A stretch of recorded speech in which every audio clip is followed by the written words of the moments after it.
I wonder what the people think about who voted for him, where their line is, how much they can take, where does the morality and the decency kick in.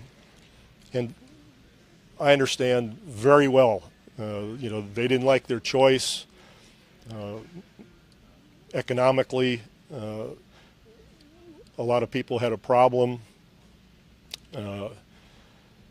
And he was the right guy at the right time to tap into that mood.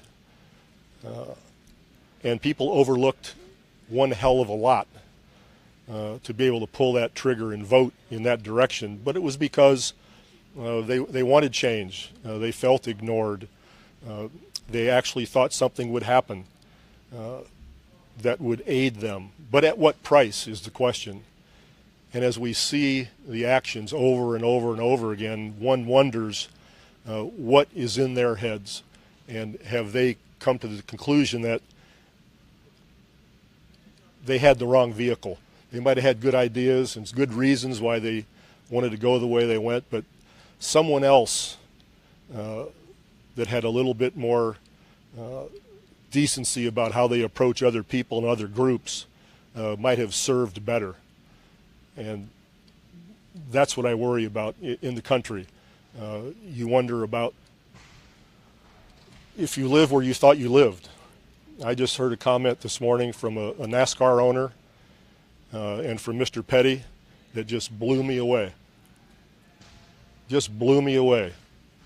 Where the owner described the fact that he would get the Greyhound bus tickets for anybody to leave and they'd be fired. And Mr. Petty, who said people who act the way we saw on Sunday, they should leave the country. That's where I live. I had no idea that I lived in a country where people would actually say that sort of thing. I'm not totally naive, but I think these people have been enabled by an example that we've all been given. And you've seen it in Charlottesville and on and on and on. That's not a surprise. It's obviously, race is the elephant in the room, and we all understand that. But unless it is talked about constantly, it's not going to get better. People get bored. Oh, is it that again? They pull in the race card again. Why do we have to talk about that? Well, because it's uncomfortable. And there has to be an uncomfortable element in the discourse for anything to change. Whether it's the LGBT movement or, women's suffrage, race, it doesn't matter. People have to be made to feel uncomfortable, and especially white people, because we're comfortable. We still have no clue of what being born white means. And if you read some of the recent literature, you'll realize it really is no such thing as whiteness. But we've kind of made it up. That's not my original thought, but it's true. And